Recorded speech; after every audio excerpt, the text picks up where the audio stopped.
Transition போட்டோன்னா ஒரு இது சின்ன மாவு போட்டிங்கன்னா மேலே வந்துச்சுன்னா எண்ணெய் காஞ்சிஷன் அர்த்தம்.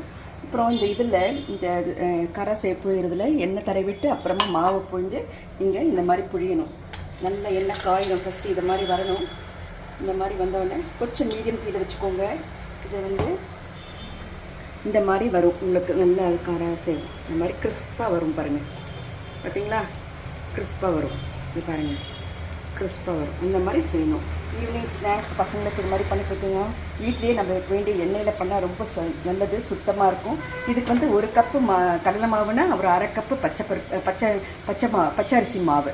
அதுக்கப்புறம் அதில் கொஞ்சோண்டு மிளகுத்தூள், கொஞ்சம் காரத்தூள், உப்பு, பெருங்காயத்தூள் எல்லாம் போட்டு நான் இந்த மாதிரி மாவை இந்த மாதிரி நல்லா பிசைஞ்சு வச்சுருக்கேன். கரெக்டாக பிசையணும். இது உள்ளே போகிற மாதிரி ரொம்ப தண்ணியாக இருக்கக்கூடாது, ரொம்ப திக்காக இருக்கக்கூடாது.